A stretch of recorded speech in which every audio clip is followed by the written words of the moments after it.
morning. Good morning. Yeah, I just saw the judge in the hall, and he said he does want to get going as soon as I'm ready. And so I was like, maybe she's not going till 9:30. I appreciate that.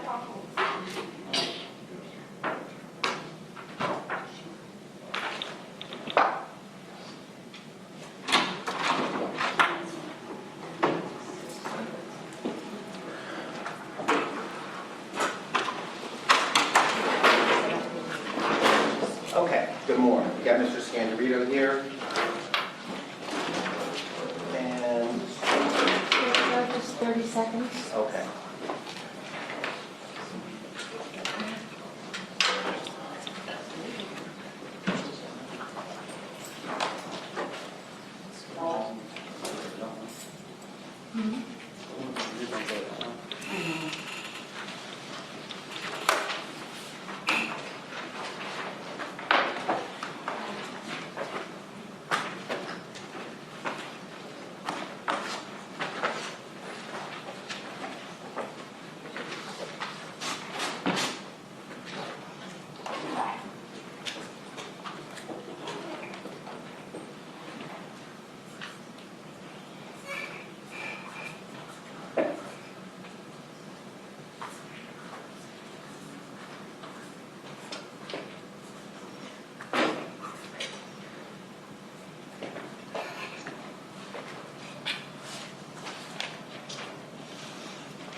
Do you need a laptop?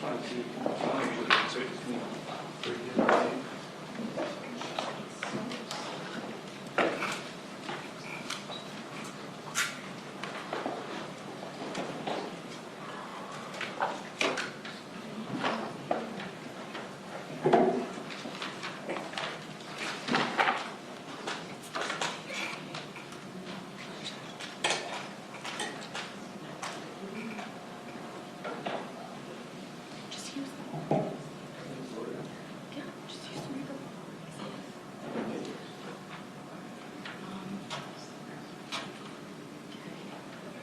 Where's the smudge?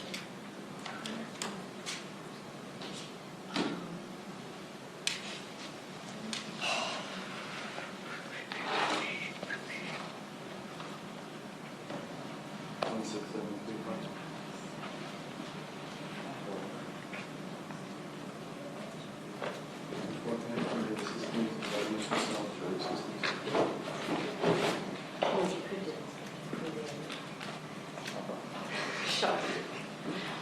You can. I'm all set, Judge. Thank you. Okay. All right, let's get started. We're here on Mr. Scandirito's case, and we broke at 5 o'clock yesterday, and Ms. Ramsey was going to speak to Mr. Goodin this morning. I assume you were able to do that. I did, Judge. My concern is really, I don't think that I can make a legal objection to his identification of Jimmy's voice. I do still consider it to be a discovery violation. What's the discovery rule that's been violated? It is additional evidence that this witness was going to testify What about. rule does that require that the And they government? met because he's identifying actual evidence, and he has seen actual evidence that What has rule- not What rule covers that? statements of their witnesses. That's what it covers. Is it a written or recorded statement? It is not. Judge, you can't avoid the discovery rule I know. simply by not writing it down. What rule are you referring to? Statements of witnesses.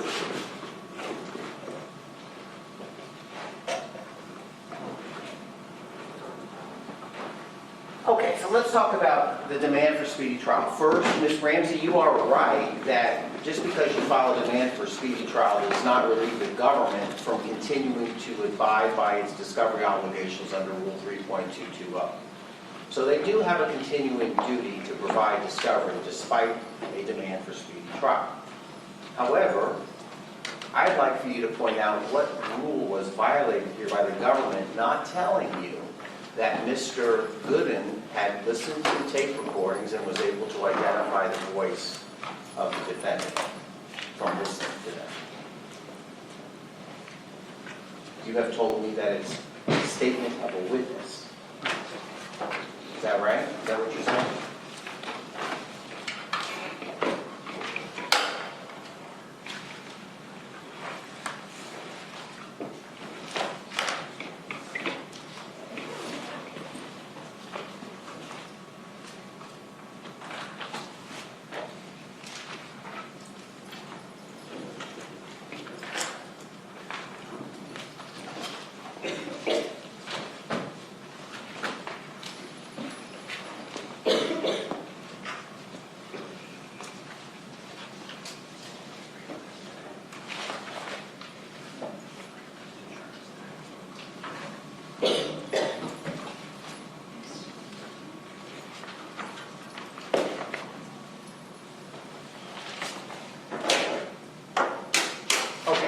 Ms. Ramsey, And that is 322. I have it. Okay. I mean, that's what you're relying on.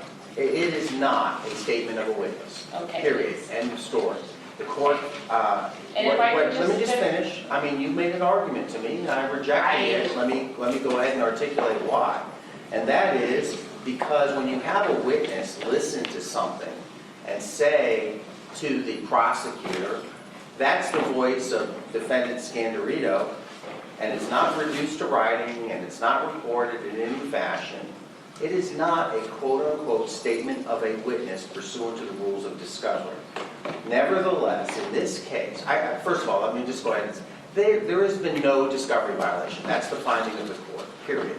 However, assuming that, it just seems to be unfair that you were not braced for someone identifying him, your client's voice, I allowed you some relief, and that is to ask him questions about how he was able to identify the voice, and I assume you were able to ask those questions. It's inadvertent, it's trivial. I have not heard the recordings yet, but I would surmise, and this is just a guess on my part, because you've heard the recordings, that he either A, identifies himself, or B, it's patently obvious that it's the defendant's voice in these certain conversations, and that it's him speaking to whomever. There is really absolutely no procedural prejudice because you have handled this case for some time now, and my take on your defense in this case is that the defendant, subsequent to, not prior to, but subsequent to the death of the decedent, said many things to people that were just false because he was in a state of mind that was either panicked, confused, concerned about how the decedent passed away and the drugs that were involved. So frankly, the fact that after the decedent was dead, that your client made several statements to other people about how he died or where he was or what was going on is absolutely consistent with the defense that you've erected. I'm assuming, and correct me if I'm wrong, that he's not saying on those recordings, I've been planning to kill the guy for a while, that I had, this plan was put together by me and I was able to, effectuate the death of the decedent through means that I had been planning on for a period of time. Also, it's obvious to me that you had these recordings at your disposal prior to yesterday. Incorrect. All right. And that is one of the major problems, because that WhatsApp recording is not completely Which one? transcribed onto the extraction, as well Help as me here. the fact. What is it that you had not received prior to yesterday? I think you guys are talking about two different issues. I'm talking about, listen, what I'm talking about is the raw data. That is, the recordings that were identified by the government as exhibits 114 through whatever numbers that we did yesterday, including the ECHO recording. I think it's Amazon. That's incorrect too. That stuff was provided to us on the 27th, when I was actually out of state doing depositions. But prior to yesterday. Prior to yesterday, Yeah, I mean, yesterday. 500 or more recordings. I got that. All right, but they Okay, were and listed. what the state brought in here and marked as exhibits, they have never shown to the defense before today. So obviously. What do you mean not shown to the defense? They have never shown to the defense before yesterday. What do you mean by shown? What is the... Because the way that these things were categorized, like the WhatsApp data, Right. that was turned over on the 27th. Okay, so let me ask you this question.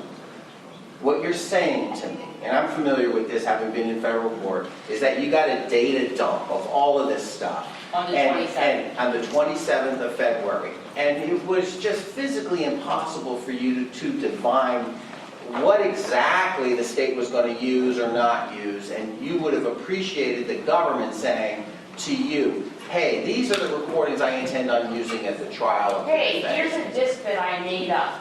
That I'm going to use. Okay, I got that complaint. I don't necessarily find that to be a discovery violation, but it certainly is something that would have been appreciated by the defense to be on notice so that you don't have to waste hours and hours of going through a bunch of other stuff. But now that you've had a chance to listen to it, how is it that it is procedurally prejudicial to you to have those recordings played? Well, primarily because the ruling that this court made yesterday about the female, at least half of the recordings are about that. Okay, so, well then you will, all we have with this witness, frankly, in just a few minutes, is a predicate being laid. Your objections to relevancy, cumulative, are preserved. I'll handle them as they are being actually Judge, offered. I don't understand why Mr. Carnifiello is marking stuff like that has been precluded. And when I spoke to him about it this morning, he said, my intention is to ask the judge to revisit that ruling. I have to get this stuff in. So even though the court has made a pre-trial ruling about this, we have Mr. Carnifiello marking evidence in front of this jury that has been prohibited.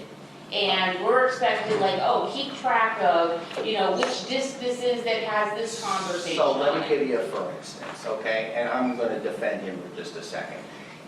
He's got a witness here who's driven down from the state of Michigan. That witness does not know the female. And he No, said that. but he knows the defendant's voice. They're So, not all recordings of just don't the interrupt defendant. me, please. All he did was lay a predicate.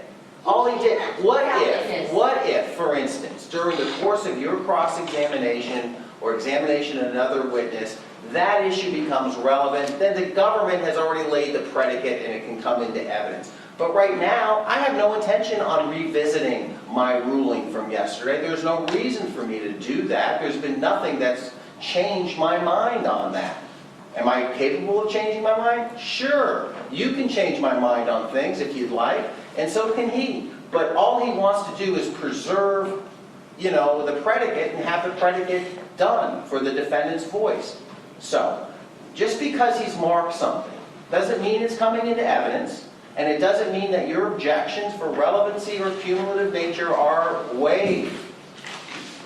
Listen, I'm talking to somebody who's an experienced trial lawyer. You Judge, know this. That witness cannot identify any female voices on the tape. Right. That's what he told me. So that is a false statement by Mr. Carnifiello of, I'm laying the predicate and marking them for that purpose, and I need to do it through this witness. That witness knows nothing about any female on that tape. But he can recognize your client's voice. These are not just tapes of my client speaking. Well, to then they're her. not going to come, then there's no They're predicate. tapes of her. Right. So why is he marking that in front of the jury? Well, Why? he can't even lay a predicate for that if he doesn't recognize her voice.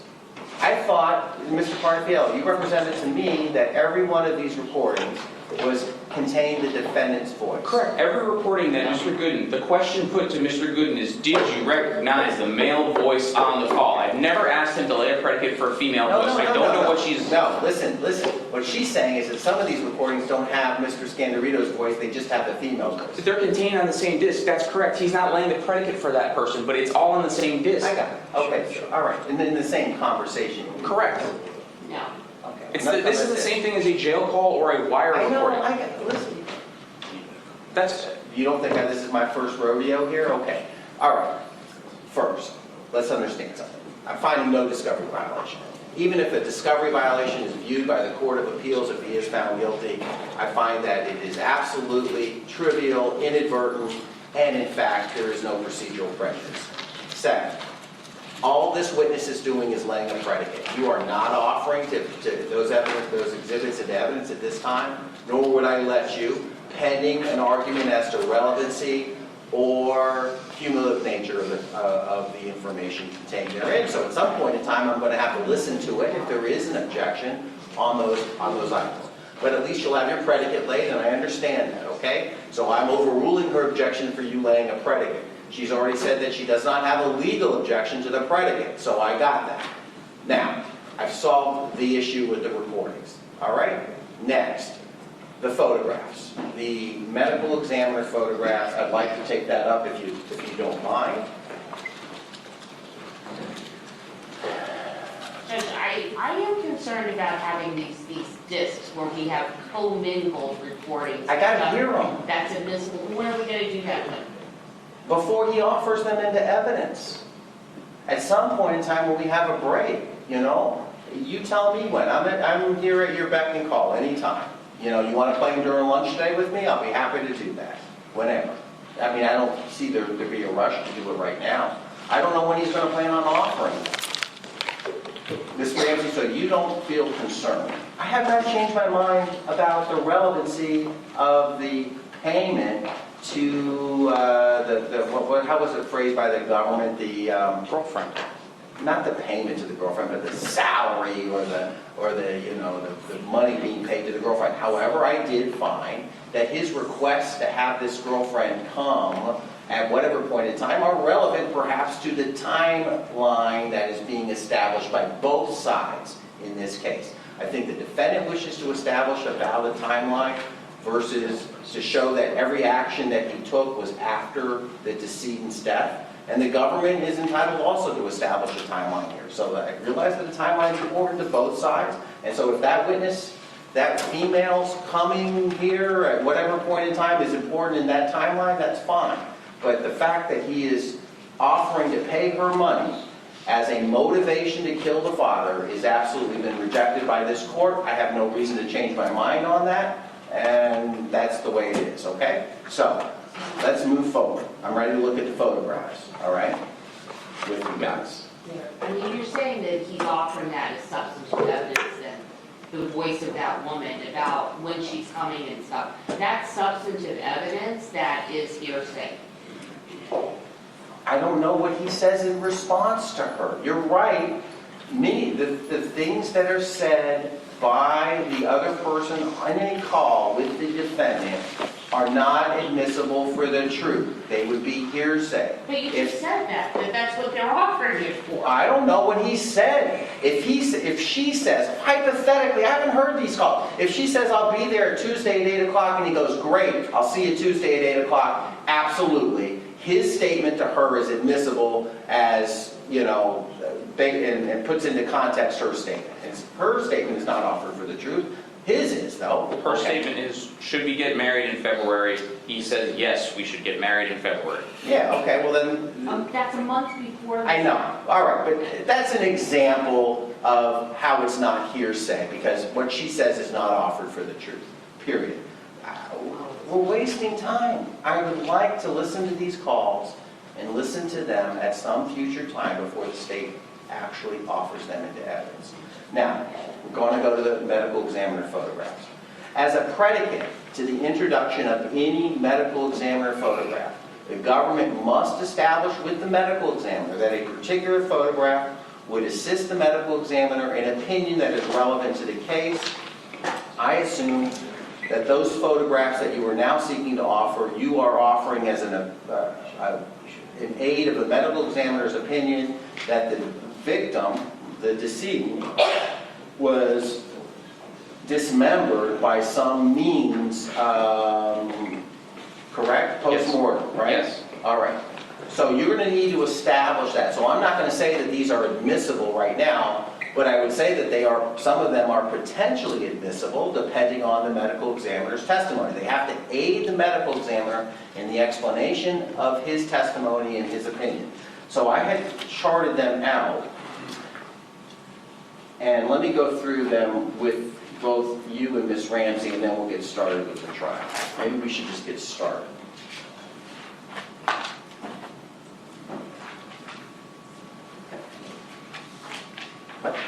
All right, on 117A, I'm going to find that to be cumulative based on your, me looking at the photos that were already admitted. A is absolutely cumulative. B, Ms. Ramsey referred to, in argument to the jury, but apparently that is how they identify. I mean, in this case, from what I can see of the parts of Skip Scandirito's body that were recovered, what was recovered were absolutely parts of the body that, absent DNA, would never permit an identification of the victim.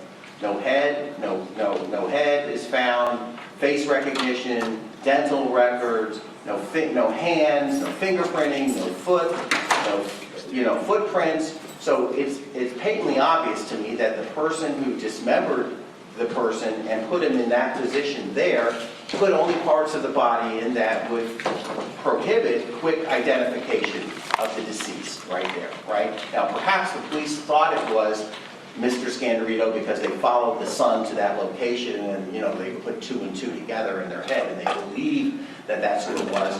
But absent that, if they had just discovered that on the golf course, it would have been very difficult to identify who the victim was, who the decedent was.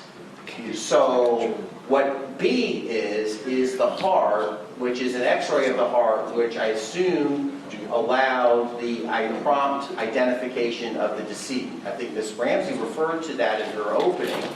And is there an objection to B, which is just the x-ray of the heart? No. All right, B will be pending, medical exam. Now, it looked to me that if I group the next group of photographs together, C and D are of the same thing. E is separate. E, F, G, and H are the same thing. Is that right? Correct. Okay. I and J are the same thing, and K and L are separate. Let me just start at the back end first. Defense. Is there an objection to the shorts in K and L? Your Honor, K is not the shorts. K is the Sharpie marking. The Sharpie marking. The L is the shorts, right? Yes, sir. Any objection to L, the shorts? Not to the shorts. Okay, L would be admitted. K, is there an objection to Yes. the Sharpie marking? Yes. Why? Because it's not a Sharpie marking. I And don't there's know. no evidence that it is, it's just something they've made up again. They're like, oh, there's a line. Who's It's they? a marker, the state. It's not. Okay. Is the medical examiner going to testify He that? doesn't know that either. I don't know what he knows. Well, he testified before, Judge, and he said it looked like there might have been a line. But he doesn't know what it was, there was no testing of it, and Okay, you thank you. can't just, I'm going to find that K is relevant if identified by the medical examiner or something that would assist in his testimony as to the method and manner of the dismemberment of the decedent. Now, let's go to C and D together. Those are the right, I didn't write down, but is it the right femur or C and D are of the right humerus. right humerus? Objection as to the right humerus? Defense. I don't know the relevance of it. The medical examiner has never talked about these as being relevant. As you know from the deposition and the prior motions, he says that his conclusions are not based on anything from the autopsy. Okay, but the problem, all right. We're talking about a different conclusion now. What we're talking about is a Yes, but he conclusion. can simply testify to that without the photographs. I But understand. he doesn't need to show photographs to say that the man was dismembered. Necessity is not the test. Relevancy is the test. I know that you, Versus prejudice. correct. And I find in this case that photograph, either C or D, I'll let the government pick one, if the medical examiner said, because the opinion that we're talking about here is an opinion that the victim, the decedent, was dismembered post-mortem. That's the relevant opinion we're speaking of. If C and D would assist, I will allow the government to pick one of those photographs to have the medical examiner use it to demonstrate to the jury as to that opinion. All right? If it's relevant to assist him in rendering an opinion. To rendering an opinion that it was post-mortem, because I can tell you now that he's already testified to that, and that's not what he says. I don't know. Okay, We'll see. I mean, he I've ruled. testified Let's to go. not, We're the done. camera. I've ruled against you. I'm allowing the photograph if, in fact, it is relevant to an opinion that the decedent was dismembered post-mortem, and how he was dismembered, the manner and method he was dismembered. I mean, there's a lot of different things that go into dismemberment. How hard it was, what's the force that it takes, what kind of instrument was used, if he can testify to that. I have no idea. All right. E, F, G, and H. Why 4 photographs of what's the next? So, On 117. C and D, I find cumulative. I know one has so. I pick will one. get rid of D and use C. Whatever you wish, C has okay. the marking. All right.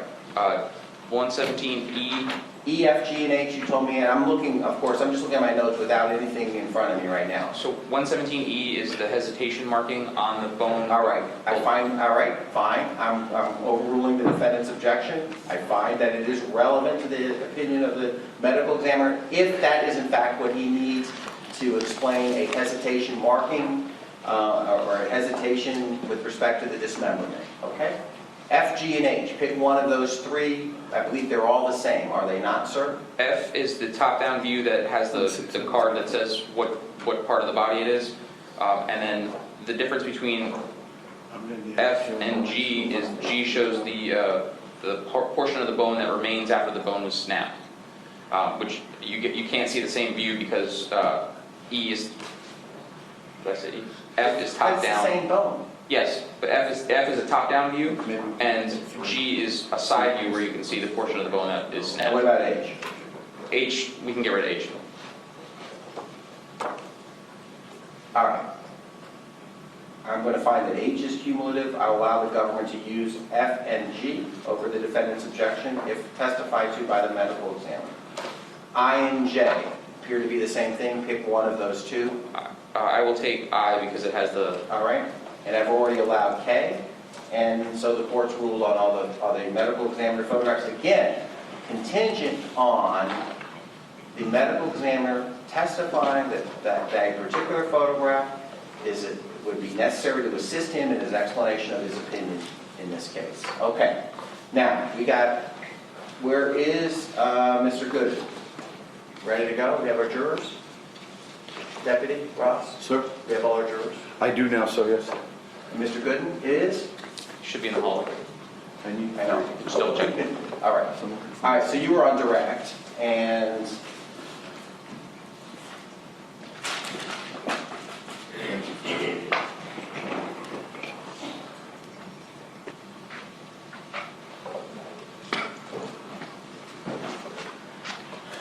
good morning, Mr. Gooding. Come back on up here, make yourself comfortable.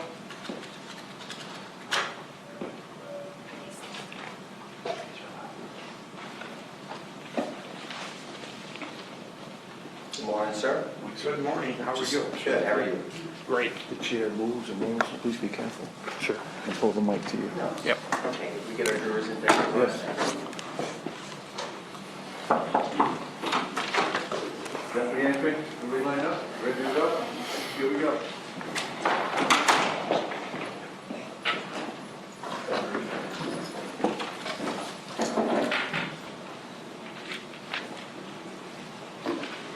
Welcome back, folks. Good morning. Good morning.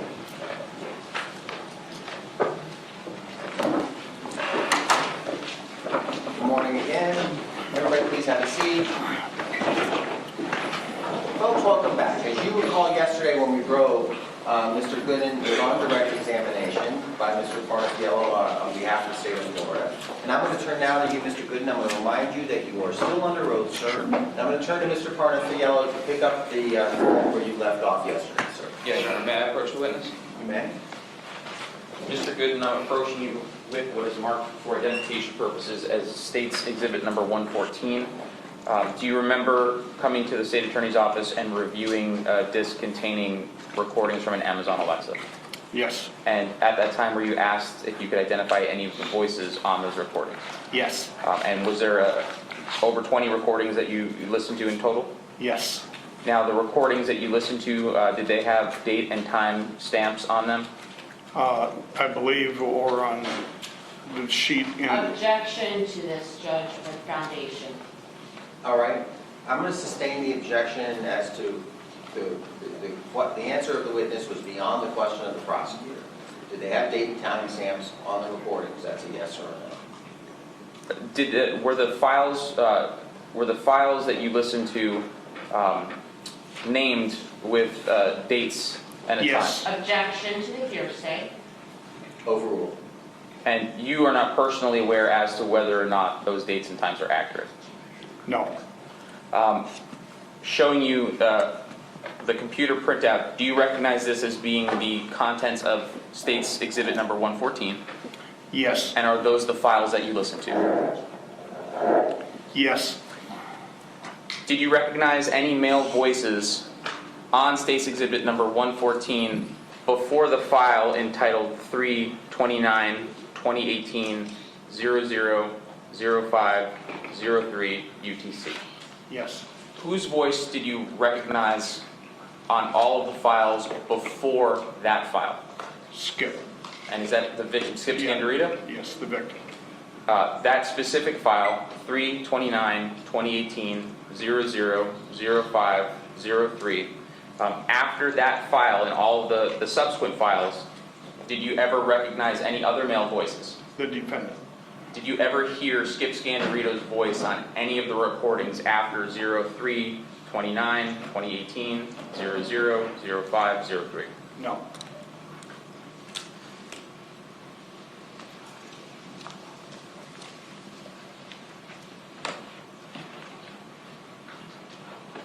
I have no further questions. All right, thank you. Ms. Ramsey, cross-examination on behalf of Mr. Scandirito.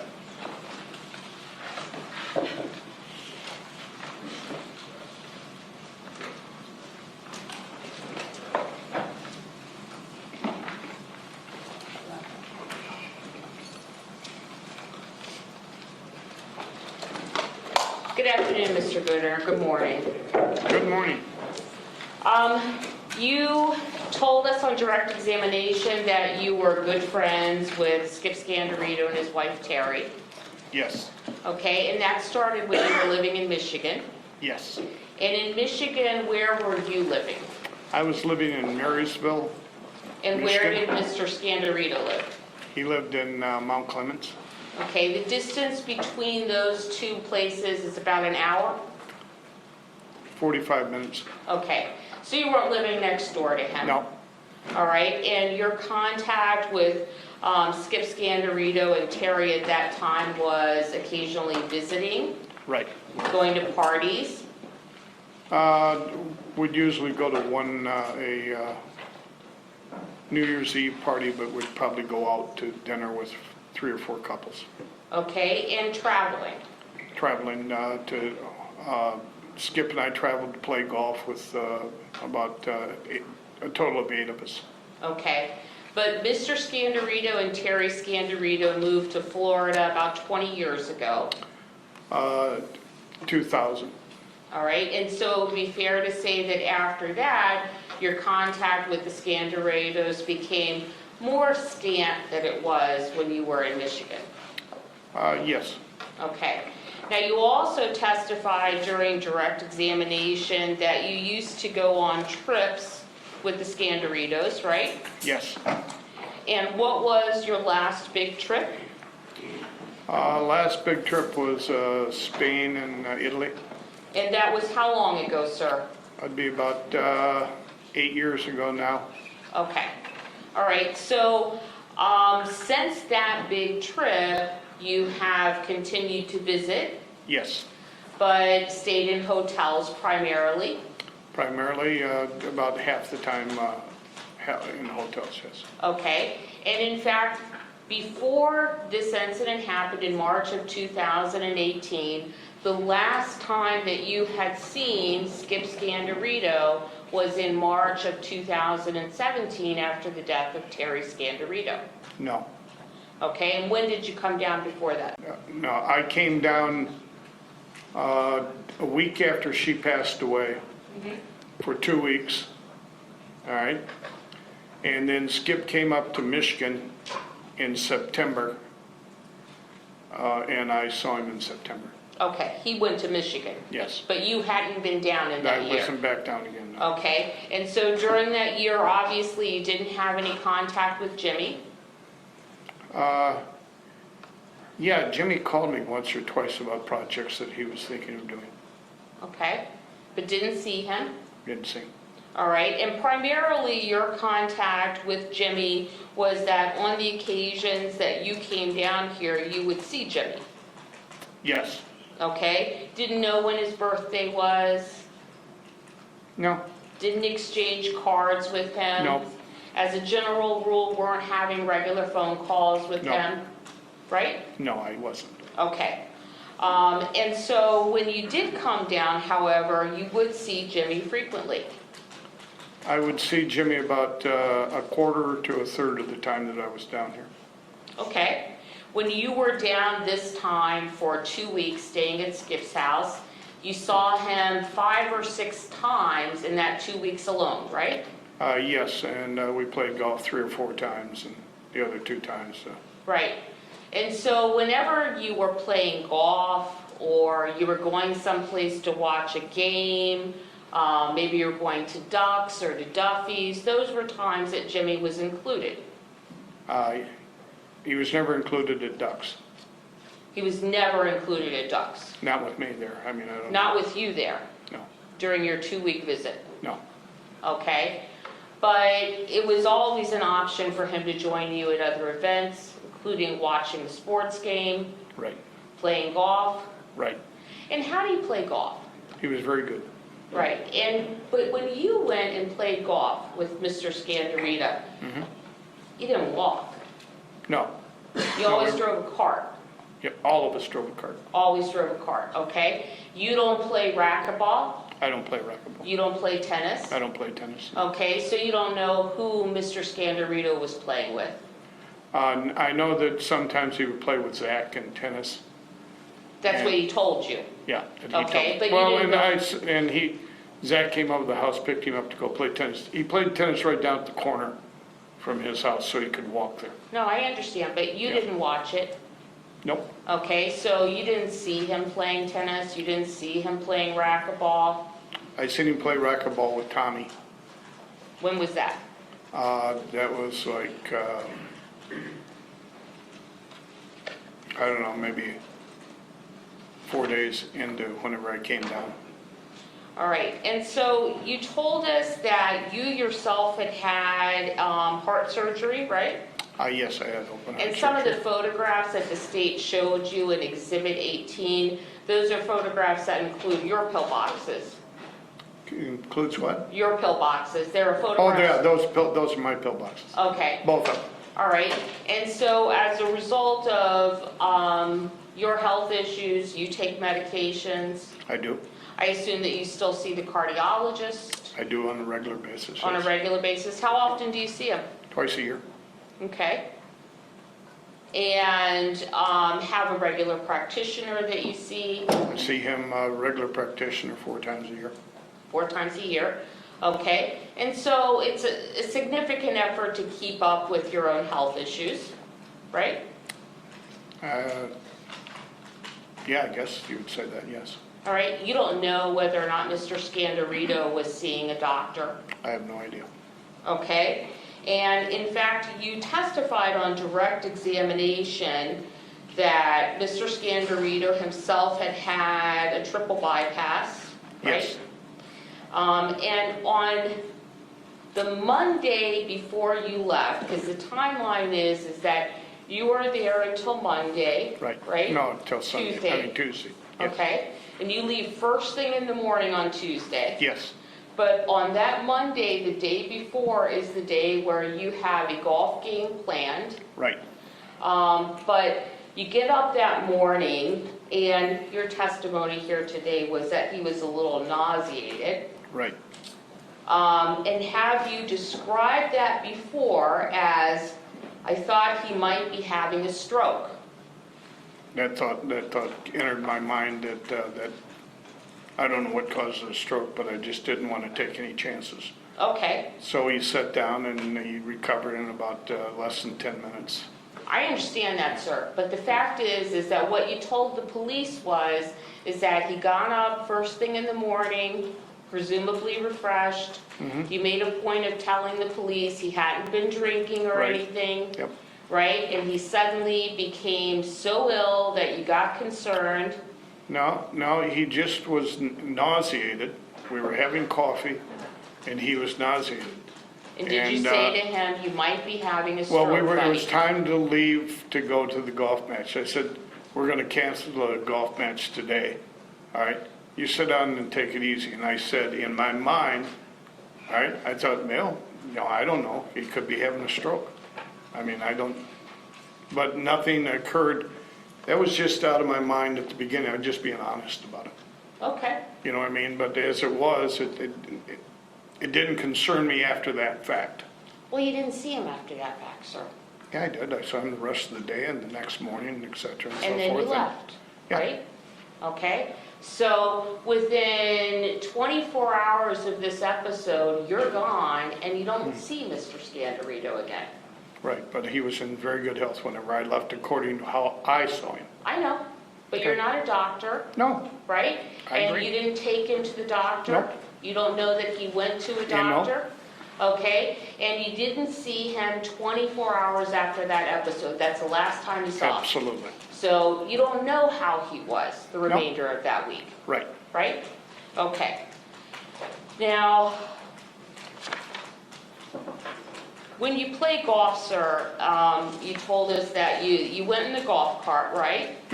But Jimmy would go with you, right? Right. And how long does it take to play a game of golf? 4 hours.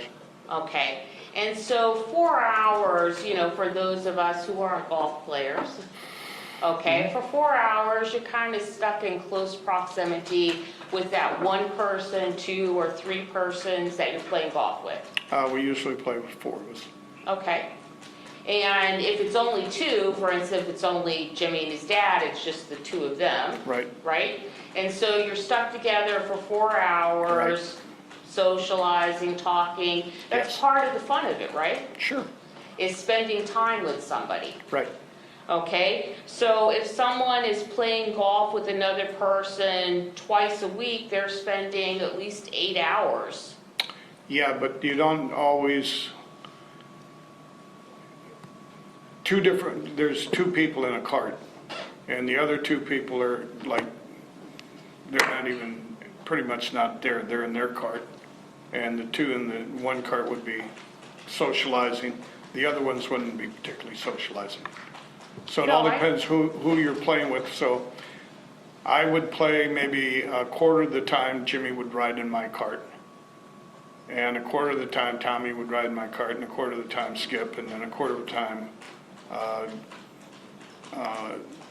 we will only be playing Skip and I. Okay? And so for those occasions when it's only 2 people, such as Jimmy and his dad, it's Just Jimmy and his dad. Right? In the You car, got it, in one on the cart. green, One at a time, please. Yes. okay? All right. You never saw any violence from Jimmy? Did I ever see violence from Jimmy? Mm-hmm. Yeah, that week, Jimmy had missed a putt or something, and he was on the green, and he hit a golf ball with his putter, and it went right by past Tom, and Tom got very upset about it, and Jimmy was upset about how he was playing golf, About who was playing golf? about himself. Okay, I mean, you've spoke about this before, sir, in which you said golfers get upset about Sure. shots, right? Yeah. Okay, that's But not the not question. enough to, Listen, Sir? don't interrupt. Let him finish. Go ahead, finish. not enough to swing a club around when somebody else is near you. No, that's abnormal. Normal is that you get mad at yourself and say something, but you don't say something to someone else or do something that would Sure. possibly endanger somebody else. So I'm going to hand you, sir, a statement that you gave back to the police much closer in time to this incident than the trial. Sure. April 5th. of 2018. Remember talking to the police? Yes, I do. Okay.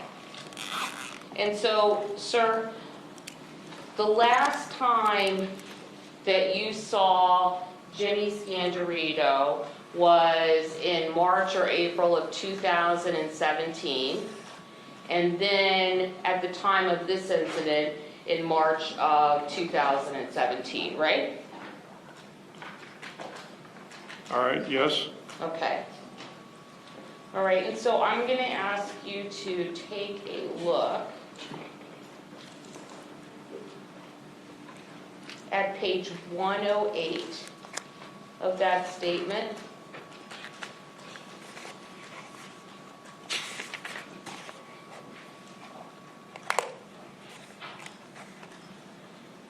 Okay. Okay, and if you can just read to yourself, sir, lines 12 through 18.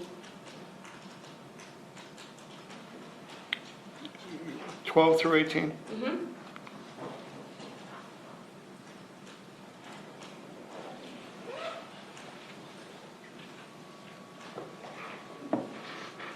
Yes. Okay, and so on April the 5th, obviously, the police were concerned, and they were asking you questions about the relationship between Skip Scandirito and Jimmy Scandirito, Yes. right? And they were asking you questions specifically about the character of Mr. Scandirito, Jimmy, Yes. right? I mean, they specifically asked you whether or not he has ever been violent, Right. and you said no, No, I'm right? right. Okay, they specifically asked you if you had ever heard about him even getting into a fight or anything, and you said no. Right. Okay, all right. So,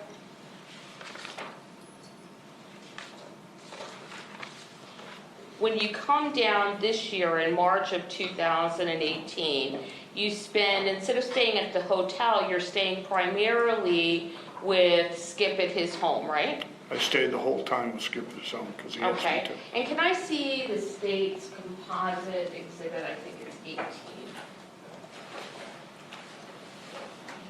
Do you know what a hookah is, sir? Beg pardon? A hookah? Do I what? A hookah. Do I? Do you know what it is? Oh, yeah, I mean, do I have a hookah? Yeah, No. okay. Did you bring something down here to Florida to smoke leaf marijuana in? I don't believe so. You can Did you show me. bring leaf marijuana? Did I bring any? Mm-hmm. Yes. Okay. From, where did you come from? Michigan. Michigan. Okay, so you brought marijuana from Michigan. Yes. And Mr. Scandirito, Skip Scandirito, he primarily used a vaping pen and Yes. used edibles, right? Yes. Okay. When you were at the house during the 2 weeks that you were here staying at Skip's house, did he have a box with a bunch of vape pen cartridges? I don't remember seeing it, no. Okay, I'm going to show you what the state has marked as, I think this is 18R.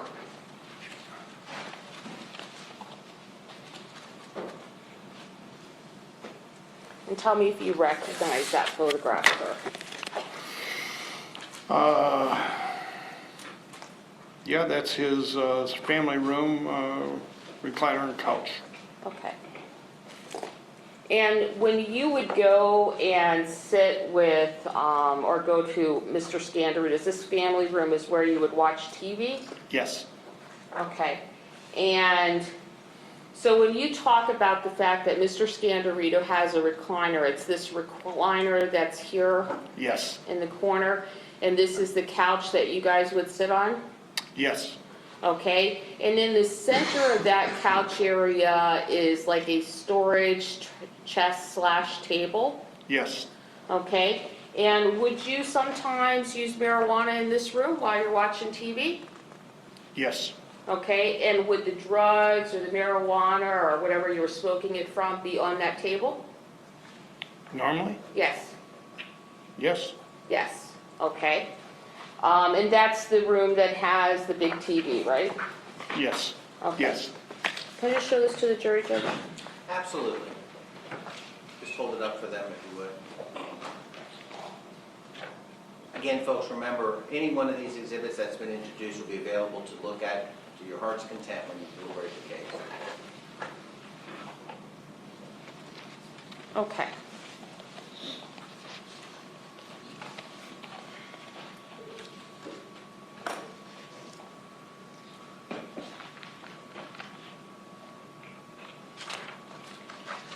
Now, you also talked to us, sir, on direct examination about the fact that you thought that Mr. Skip Scandirito was very active, Yes. right? Mr. Scandirito essentially hired someone to do every necessary thing around his house. Is that fair to say? Yeah, I do too. Okay. I'm just saying, sir, when you talked about the lawn, he had a lawn maintenance person. Yeah, but just like me, having lawn maintenance, one thing, taking care of your flowers and et cetera, I've got a very well landscaped, so did he. And so you're busy doing that 2 or 3 days a week. You're out doing something, whether you're trimming your roses or you're deciding that something needs to be fertilized or et cetera.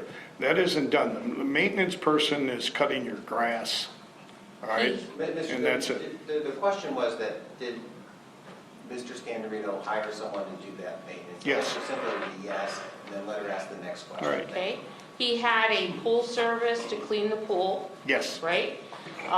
He had an exterminator that did the outside and inside exterminating. yes, He had a maid that came to the house, yes, okay? And in fact, during the time that you were there, after you returned that Saturday, the yes, maid came on Tuesday, right? yes, Okay, so the timeline being you came on Saturday, right, right? Sunday is Easter, yes, and then there's Monday, yes, right? And on Tuesday, the maid came. yes, On Wednesday, they come and do the search warrant at the house. they did the search warrant at the house on Tuesday night, On Tuesday night, okay, after the maid had been there. yes, after the meeting. Okay, and in fact, when the maid comes and does the cleaning, you and Jimmy actually leave the house, correct? Yes, So that she can do that without being interfered with. no, oh, you mean when she came? Yes. No, we were there when she was there, The whole time she was there? I believe the whole time she was there. Okay. And how long was she there? She came there and was there maybe 2.5 hours. 2 or 2.5 hours, doing the major cleaning like floors, dusting, things Yeah, like that, right? Right, Okay.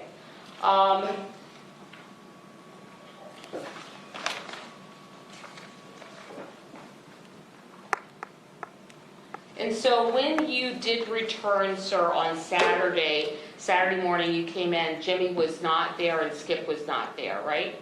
right, Okay. One of the things I think you told us about was that you went to the garage to do laundry.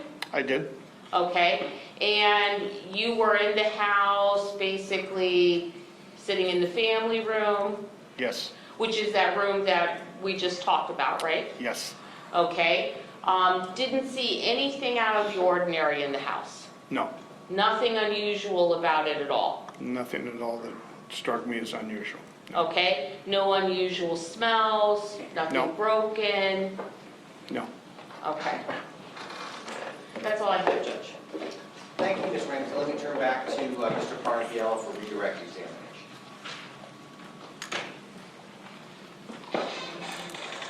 Good morning, Mr. Goodin. Good Ms. morning. Ramsey asked you some questions about the golfing that you did with Skip and Jimmy. sure, And I think she asked you whether or not you rode on the golf cart at the time that you went golfing. yes, Do you ever walk a golf course? no, Do you walk a golf course when you're in South Florida? no, Did you ever walk a golf, or did you ever see Skip walk a golf course? no, Did you ever see the defendant walk a golf course? no. In your experience, how long have you been coming down to Florida to golf? How long have I? Yes, sir. I've been coming down for 30-some years, 35 probably, you know. So before you had the heart issues, Yes, and when you were a much younger man, yes. and you rode a golf course then too, I've always rode a golf course, and so Skip, as far as I know. is that very common? It's very common for most people to ride golf carts.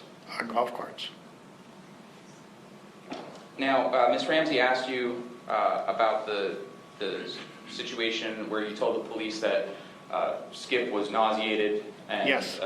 you thought that he might be having a stroke. You said you felt in your mind he might be having a stroke. Did he ever, at that time, appear to be having any chest pain? No, Did he appear to be having any numbness on the left side of his body? nope, Was he short of breath? nope, Did he have any weakness on the left side of his body? nope, Was his speech slurring? nope, Was the left side of his face drooping? nope. Did he have any signs consistent with the stroke? No, I just said that in my mind, when he said he was nauseated and et cetera and so forth, that just blipped in there and was gone.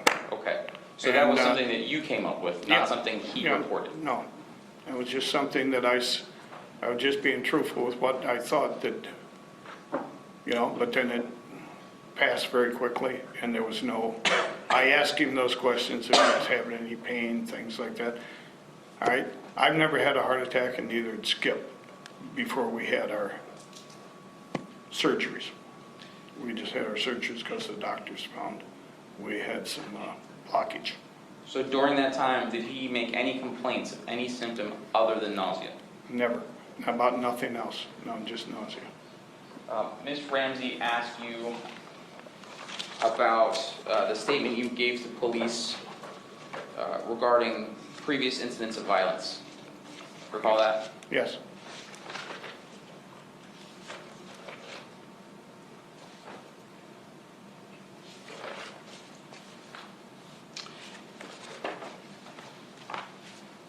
May I approach the witness?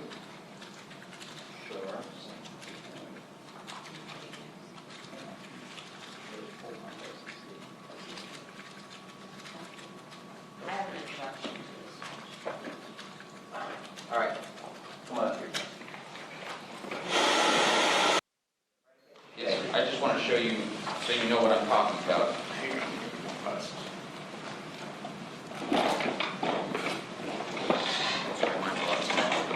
Yeah, I know.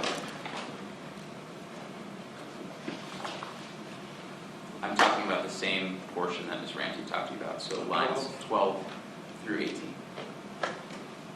Okay?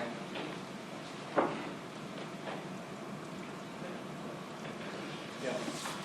So Ms. Ramsey asked you about whether or not you had heard of previous acts of violence between the two, between the defendant and Mr. Scandirito. I object. Okay.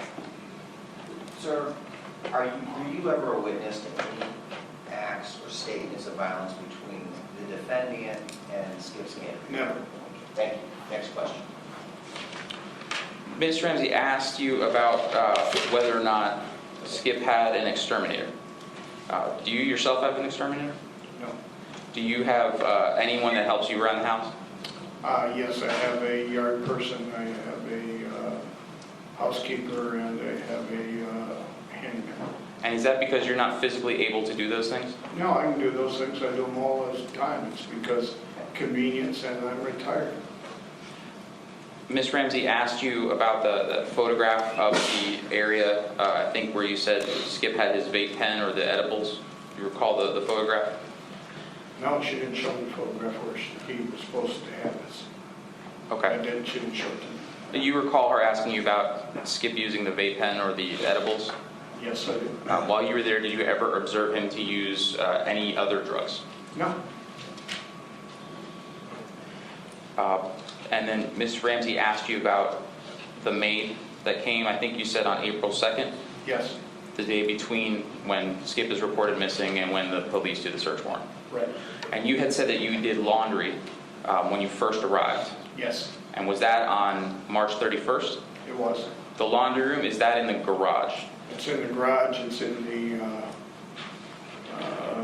southeast corner of the garage. The garage is full of every kind of thing, and it's over in a different section.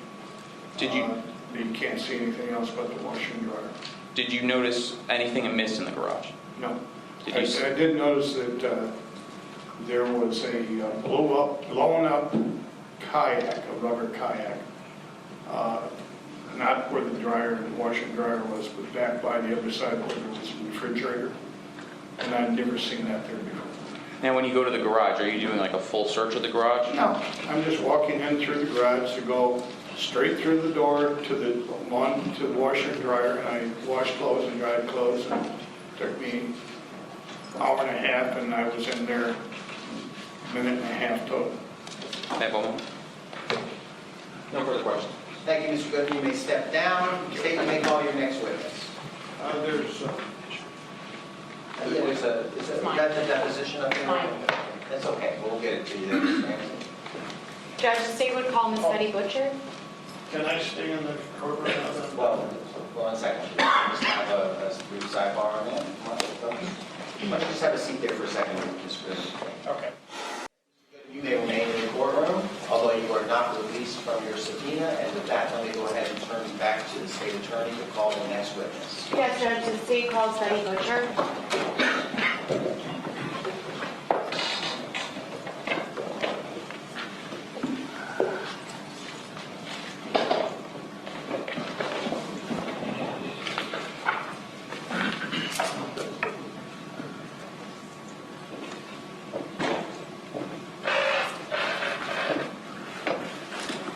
Ma'am, come forward, you'll be sworn in by your deputy clerk, Ms. Briggs.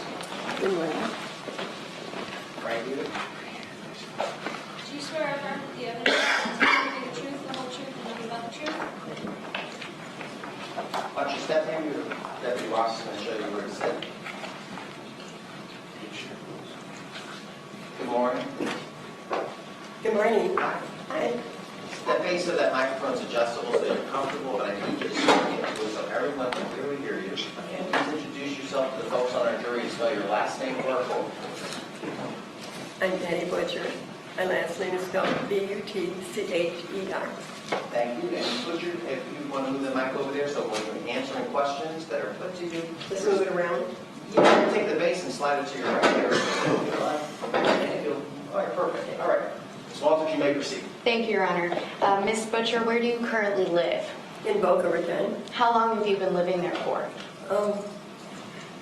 In Boca Raton, the city of Boca. I lived there 30 years. And is that how long you've lived in Palm Beach County? About the same. Okay. Did there come a point in your life where you became familiar with someone named James Scandirito? Yes. And about how long ago was that? It's been around 6 years now. Okay. I met him at, go ahead. Before his death, how long had you known James Scandirito for? Well, I met him at the Ocean Breeze. I'm a golfer. Okay. And that was about 5 years beforehand, before his death? Right. Okay. You mentioned that you met at Ocean Breeze because you're a golfer. How did the two of you meet? He works there. He used to work there. Okay, before the Ocean Breeze golf course closed? What do you mean? The Ocean Breeze golf course, it's no longer open? No. Right. Oh, okay. So, I want to turn your attention to March of 2018, okay? And you just let me know if you can't hear me. Can you hear me okay? I can hear you. Okay. March of 2018, were you still friendly with James Scandirito? Yes. How often would you talk to him? About once a week. Okay, and how would the two of you normally communicate? By telephone. Would you communicate through text messages sometimes? Rarely. I'm not one for the cell phone. Okay. Did you have any plans to do anything in the month of March 2018? Yes. What did you have planned with James Scandirito? I was supposed to go to a tennis tournament up and down in Miami. And what tennis tournament was that? It was the opening Okay. for tennis. How long had the two of you been planning to go to that event for? Well, we had discussed it some time back, but, to make the, definite plans. It was probably a couple of weeks or so beforehand that we discussed it. Did the two of you enjoy the game of tennis together? Yes, I used to be a tennis player myself. Did the two of you ever play together? No, I had surgery. Okay. What was the date that you were supposed to go to the Miami Open? The 29th Okay. of March. And did he seem excited about the event, Mr. Scandirito? Yes, Okay, looking forward to it? yes. What happened the day before the Miami Open? The day before, I had gone golfing myself and had dinner and came home a little bit later than usual, and so I had noticed I had a message in my answering machine, which was Who left you a message on your answering machine? Mr. Scandirito. Okay. And did you call him back? Yes, I did. And what was your conversation when you called him back? That he was having, his son was over at the house with him, and that they were watching a very funny movie. Okay. Could you hear his son in the background at all? No. Okay. Did he appear to be in good spirits? Yes? About what time was this phone call? It was about 8:30. And how long did the two of you stay on the phone for? Not long. And what was the bulk of the conversation about About the trip. for the next morning? Yes. What specifically about it? He was just kidding around that he had his maps and his water and all this set up for the big trip down to Miami. Okay. Could you tell whether or not Mr. Scandirito had been drinking? He might have a little bit. Okay. And what led you to that conclusion? Oh, he was, laughing and kidding around so much, I figured maybe he was. And when you've known James Scandirito for the previous 5 years up until that point in time, did you know him to be a heavy drinker? Not with me. Never. Okay. Did you ever see him use illegal drugs? No. Okay. Did he ever talk about using illegal drugs with you? Did he ever talk about it? Yes. It was discussed, and for a reason, his friend had a very severe back, and he would travel to Colorado with them on a trip. They bought it there because I guess the gentleman had a prescription for it. But this is what was When you're discussed. talking about that, Ms. Butcher, are you talking about marijuana? Yes. Okay. Okay. The kind for illnesses. The kind for illnesses.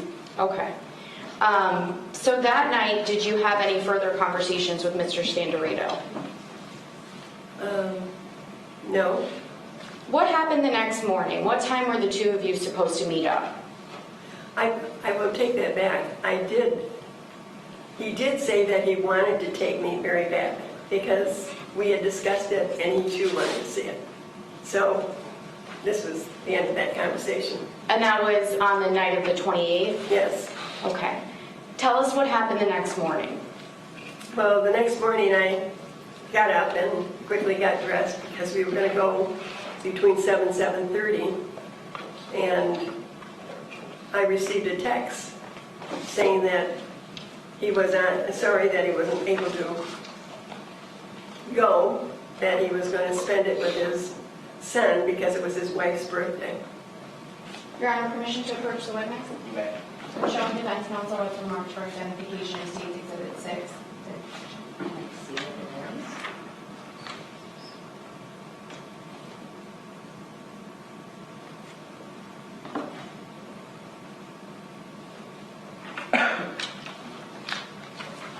Ms. Butcher, I'm showing you what's been marked for identification in State's Exhibit 6.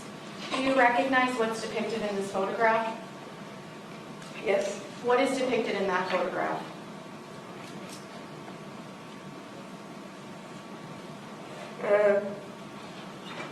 Exactly what I just now said, and I said it's okay.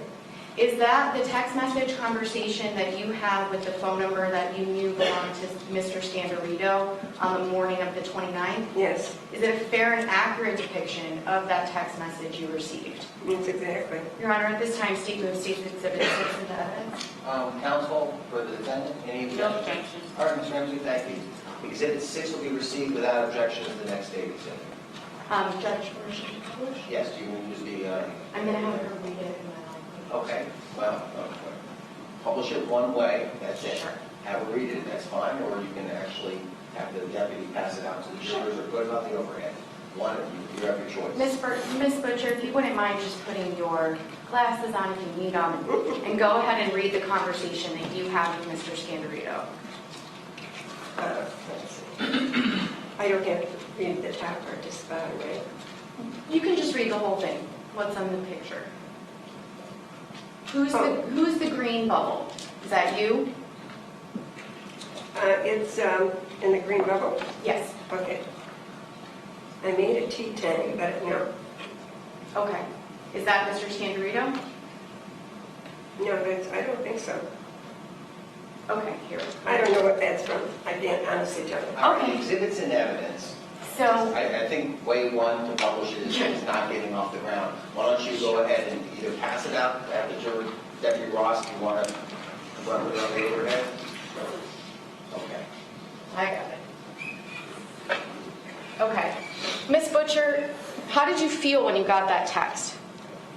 I was very unhappy about that text. Was I it, said okay because I had no other choice. did you feel disappointed? Well,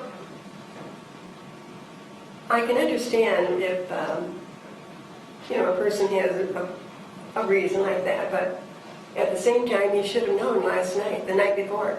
Did it appear to you to be out of character with what you know about Mr. Scandirito? Right, he would normally have called me. And did you ever receive a phone call that morning?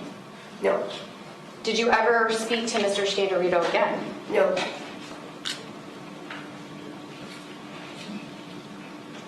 Have you been to the Miami Open before?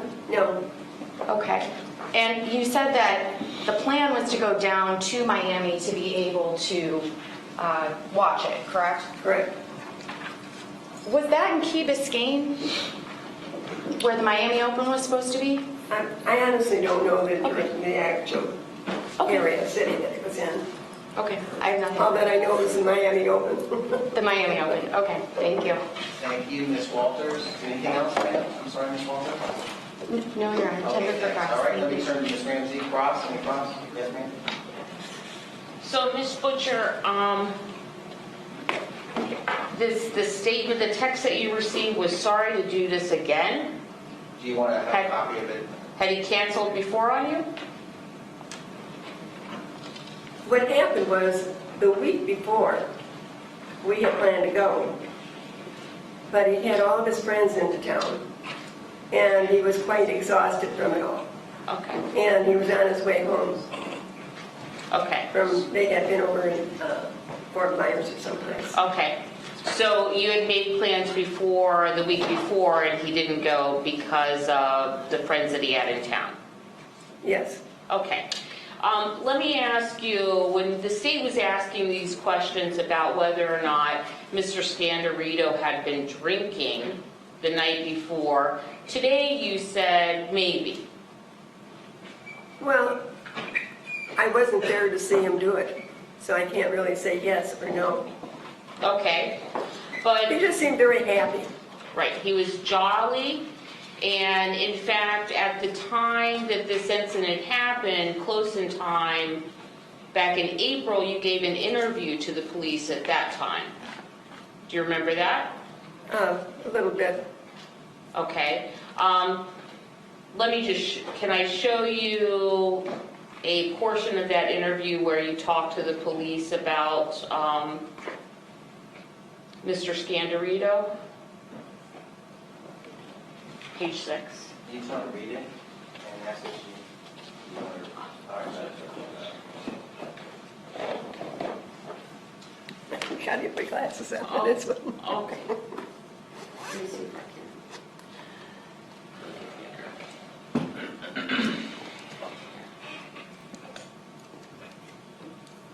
Which one do you want? Right here. Oh, he was in a very jolly mood, which he was.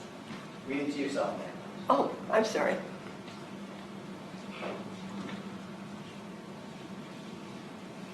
Okay. Okay. I mean, when the police asked you about the conversation that you had with them on Wednesday night, you were the one who volunteered. He was in a jolly mood, it seemed like he had been drinking. Which he might have. Okay.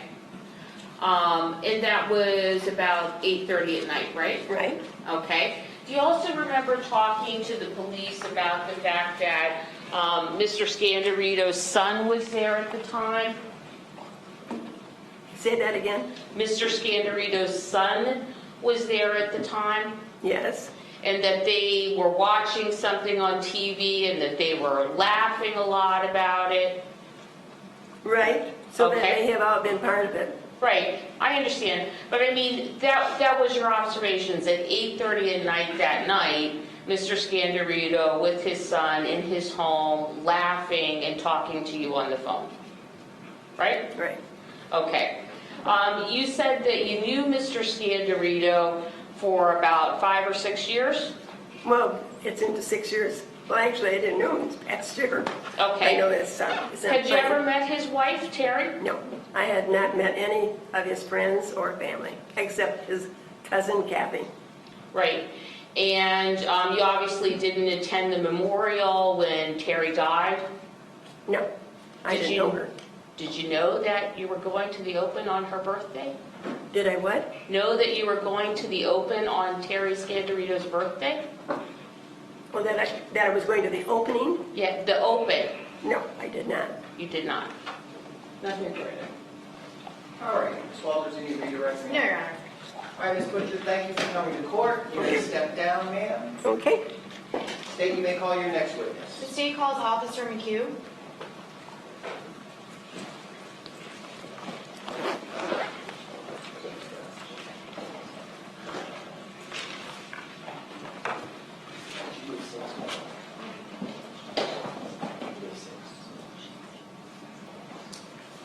Thank you. All right. Officer McHugh, please come forward. You'll be sworn in right here. Thank you. Do you swear or affirm that the evidence you're about to give will be the truth, the whole truth, and nothing but the truth? I do.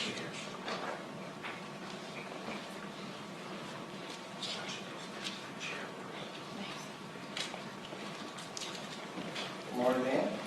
Good morning, sir. How are you? I'm good, thanks. If you could introduce yourself to the folks on our jury and spell your last name for our court reporter. Thank you.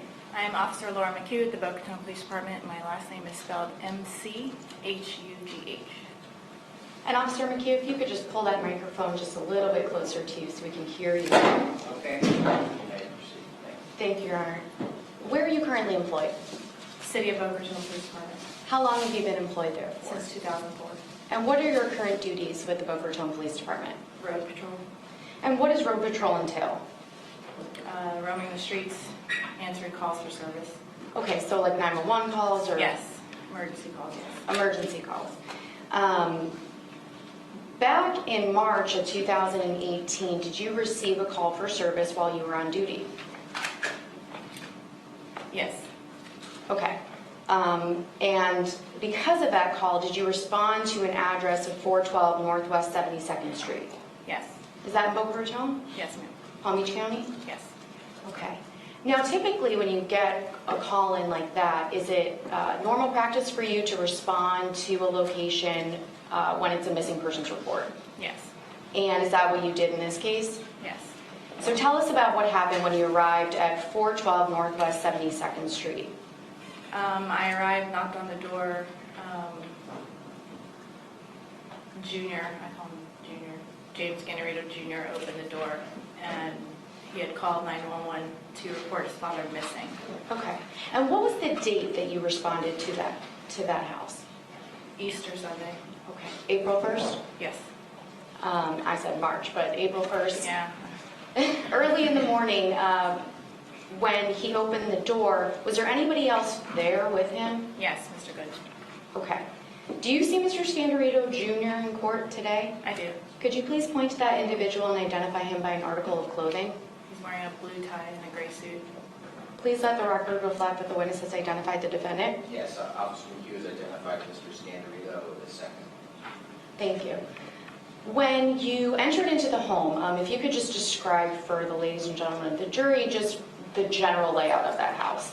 Okay, when I arrived in the house, from what I can remember, went straight back, and when you go straight back, there's a kitchen to the right, what I would call a family room or living room in front, and then I'm assuming it was bedrooms off to the side, but I didn't go there. I just stayed in the family room. Okay, so when you stayed in the family room, did you have an opportunity to speak with both Mr. Goodin and the defendant in this case? Yes, Mr. Goodin was sitting on the couch in front of me, and then Junior was off to the right on a chair. And the purpose of you being there was to investigate a missing persons report? To take the report for a missing person, yes. Okay. Tell us about your conversation with the defendant that morning. He told me that his father was missing and that he was reporting it because he didn't show up for watching a basketball game and playing golf with his friend who had driven over from the West Coast. And it wasn't like him not to show up or call, and they couldn't get a hold of him. Okay. Did he give you any information about when he had last seen his father? Yes, he said that he had played golf with his father. I don't recall the day right now, but it was before Easter, and he had met him at the golf range, the driving range, I apologize. And then they went to play 18 rounds of golf. Okay. Did he ever give you any information about whether his father had met somebody during that week before he went missing? He told me that when he showed up at the driving range, that his father said he had met some girl right as he was doing the driving, I guess, shooting the driving range. I'm not a golfer, so I don't know what, practicing shooting the ball, whatever. But that he couldn't tell me her name. And I thought that was odd. Why did you think that was odd? Mr. Armitage, I'm going to overrule that objection. You can answer the question. Okay, my ex-husband plays golf all the time, and they talk about girls' sports, what they're doing. Fathers and sons play golf all the time, and to not talk about someone that he had just met and would maybe have a dating interest in, it just didn't seem normal. Okay. When you spoke about this woman that Mr. Scandirito potentially had been out with, what did the defendant tell you about where he thought his dad was?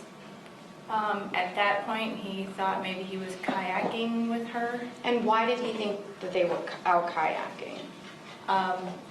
Honestly, I don't know why he said kayaking, but he did say something that his kayak was broken, and so he would have taken her kayak to go out kayaking. Was it your understanding from the defendant that Mr. Scandirito was going out on a date on Saturday, the day before you arrived on Easter Sunday? Yeah, that's how I portrayed it, that he was with a woman and maybe he just missed their opportunity to watch the basketball game, March Madness, and then go golfing in the morning. What was the defendant's demeanor during this conversation? He had no emotion. He was like stoic, just kind of like just me sitting here, like talking to you, just like this. Okay. And what about Mr. Goodin? What was his demeanor like? He seemed a little worried. Overrule. You can answer. He seemed a little worried. I could tell just because he told me that it wasn't like him not to answer his phone. And he would never miss out on hanging out with his best friend who came across the alley and not give him a phone call and say, hey, I met this girlfriend, I'll be a little late or something. He said he would never miss a golf date for anyone. Okay. So what did you do with that information, this preliminary information about this missing person? What did you do next? Being the preliminary officer, I write a report, but the first thing I do is I have to enter them into what's called FCIC, NCIC. We're not going to talk about that, but if what did you do in terms of your investigation to try to relay out information to see if you could find this missing person? I put out a bolo, and it goes 3 regions, Palm Beach, Broward, to try and locate him. And if he's found, then it'll flag him that he's a missing person and someone's looking for him. Okay, and is that what you did in this case? Yes. And what does BOLO stand for? Be on the lookout. So which areas received that BOLO from you? It's, Objection, lack of personnel. Sustained. Okay. When you issued the BOLO, did you do anything else to further investigate where this missing person may be? yeah, I actually had Goodin call the golf place to see if he had shown up, if he was there, because they were supposed to play golf that morning, but no one showed up. All right. Overruled, not offered for the truth. Next question. Did you go to that golf course? No, just made a phone call. You just made a See phone if call there to was try to any- investigate? Sorry. Because I had ascertained from the golf course that there was a group of 4 women. Without telling us what anybody said, Okay. the question was just, did you personally go to the golf course? No. But you continued your investigation that morning. Yes. And where did you go to that same day? Well, I called Delray and asked them to check their boat ramps because he had said that he would go to boat ramp either Boca or Delray. So I had one of my guys go to the boat ramp in Boca to look for the car, his truck or his SUV. Let's talk about that for just a second. Did the defendant provide you with information about the vehicle that his father typically used? Yeah, he gave me the tag and the kind of car that it was. Okay. And what did you do with that information? Did you include that in your BOLO? That was included in the BOLO, yes. Okay. So when you had Delray Beach and other agencies go check boat ramps, what happened? Delray found the... Objection, hearsay. Okay. I'm going to sustain the objection. Next question. Did you go to a boat ramp known as Knowles Park? Yes. And did you go there for the purpose, Objection based on hearsay. Overruled. You can answer the question. why did you go to Knowles Park? Because Delray Beach responded to the... Hearsay. It's not offered for the truth. It's just to show why she went to Knowles Park, folks. Folks, the information that came from Delray Beach that she received over radio or some other transmission, not offered for the truth, but just to show why she may have gone to a particular location. Next question, please. When you got to Knowles Park, what did you see? I met with the Delray officer who made contact with the car. And did you yourself actually see the car? Yes. Could you see where it was parked? Yes. And did you notice anything odd about where it was parked? No, it was just parked like a normal car. Okay. Did you have an opportunity to confirm who that car belonged to? Yes, because And who did it belong to? Objection, hearsay. All right, it's not an out-of-court statement. Overruled. Are you talking about running the car into the... I'm sorry, we run the tag. When you run the tag, it comes back who it belongs to. All right, overruled. You may give us that. Who did that tag belong to? James Scandirito Sr. And was that the individual that you were sent out to investigate for missing person? Yes. Okay. What did you do with that information? Did you call any other agencies to respond? Well, we did call I did call the Coast Guard and the FWC. And why did you call them? The Coast Guard so they could do an aerial sweep of the area around, and then the FWC because they have cameras. What I was told, they have cameras located on the bridge, and they could look at their surveillance video and see if any kayaks had gone through. And to your knowledge, had any kayaks gone through that were consistent with what was reported in the missing person? No, the FWC officer said there were none. Okay. Your Honor, permission to approach? You may. I'm approaching with what's been previously marked for identification as State's Exhibit 94.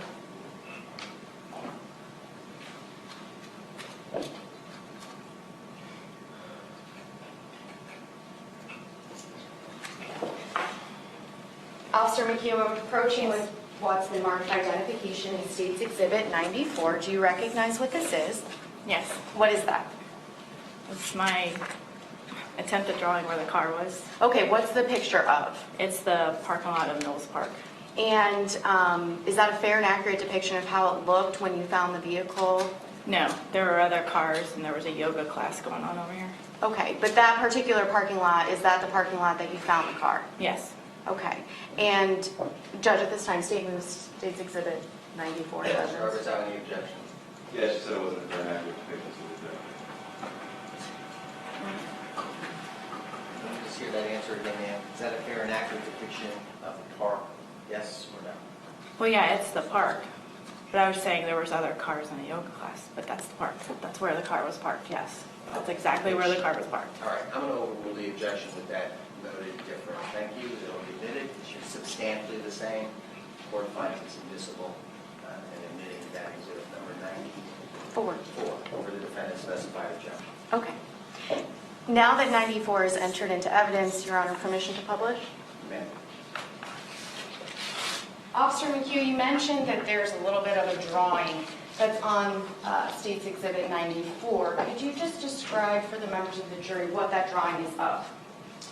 And who put that there? I drew it. It's where the back of the car was and the front was facing the street and the entrance where you come in. And what type of vehicle was this? What type of car was this? It's a Ford SUV, What color was it? white. Okay. And when you came upon the car, did you notice anything odd about it? Wrong with it? No. Okay. So when you see the car, did you call for any other detectives or police officers to arrive to the scene? I notified Detective Curtis because when there's a missing, endangered adult, a detective gets involved. Okay. And did he arrive to this location? Yes. Were you there when he arrived? Yes. And did you explain to him the situation when he got there? Yes. And what else did you do while you were there? Junior arrived with the extra set of key for the car. Did you actually contact him or did somebody else? I did not contact him. Okay. Did he arrive at Knowles Park? Yes. And when he did, what did he do? He handed me the extra key to the car because they were looking for the wallet and the keys and his phone. And were any Seniors. of those items, to your knowledge, recovered? No, they weren't. Did Mr. Scandirito, the defendant in this case, did he show up alone at Knowles Park? No, he had Mr. Goodin with him, and I don't recall who the other person was. Okay. And did you see who was driving that car that pulled up? with No, I them? did not. No. What else did you do in this case? I just stood by with the vehicle until we towed it back to our Sally Board. And you were able to observe that it was towed back? Yes, yes. Did you check any other hospitals or anything like that to see if you could find Mr. Scandirito? I did not, no, that wasn't, no. Okay. Nothing further. Thank you. Mr. Roberts.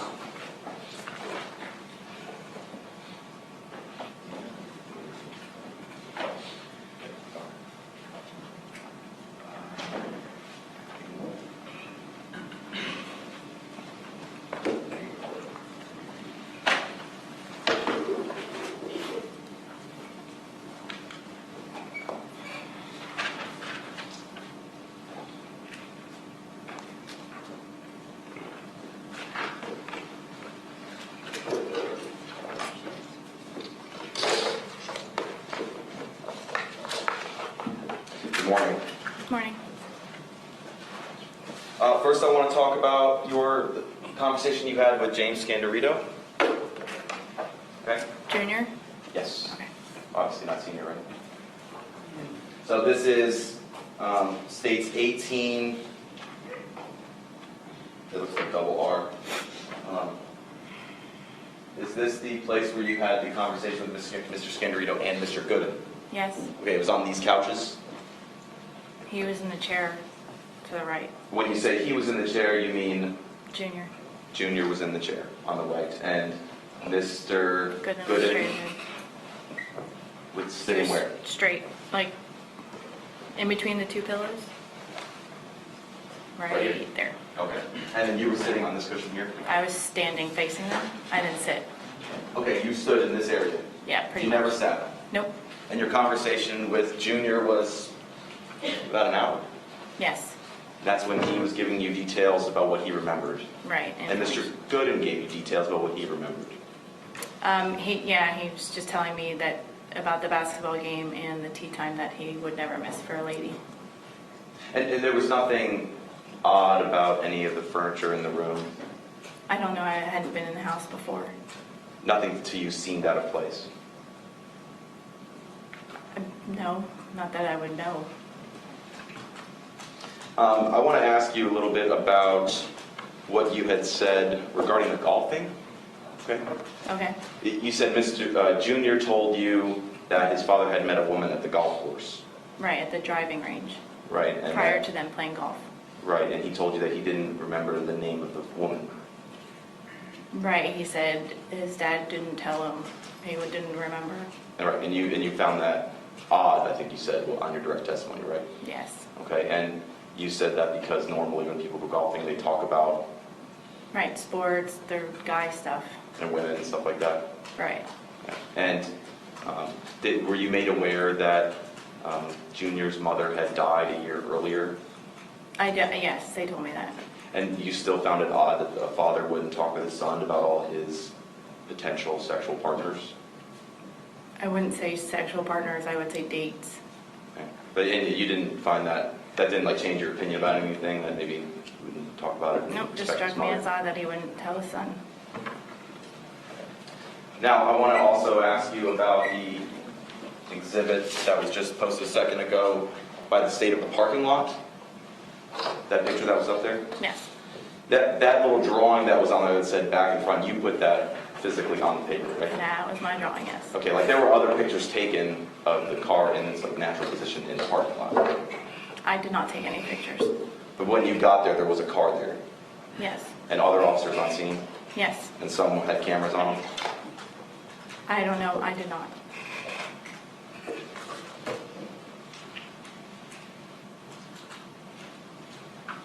Thank you, I have no further questions. Thank you, Mr. Arbuzal. Let me turn back to the state. Can you redirect? Just briefly, Officer McHugh, just to be clear, did the defendant in this case tell you every detail about the date that Mr. Scandirito was supposed to have with this woman except the name?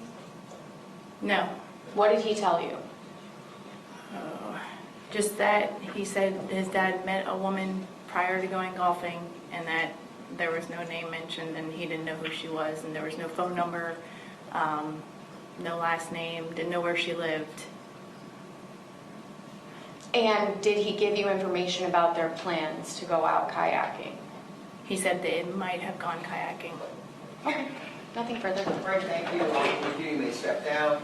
Folks, I'm going to give you a morning stretch bathroom break. It's 11 o'clock. We'll get back together in 15 minutes for the continued presentation of the state's case in chief. Please remember not to talk about the case whenever you talk to you about the case.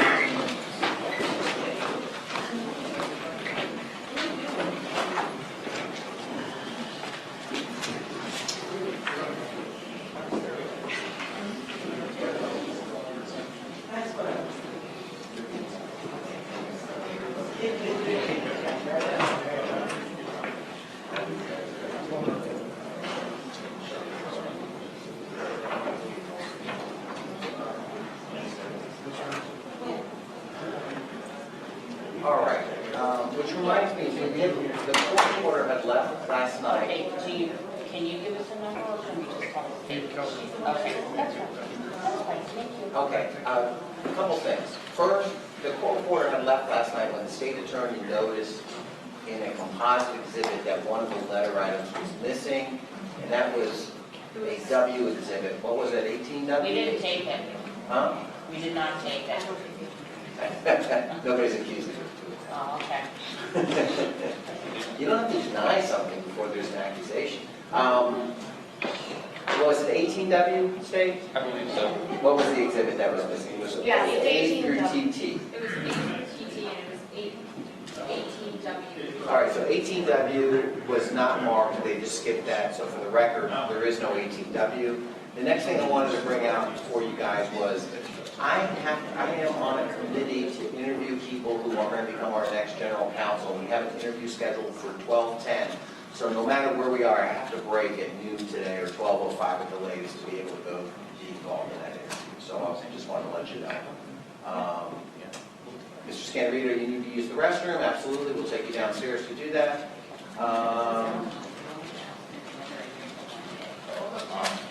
Okay, so we'll just take a brief recess here. We'll come back.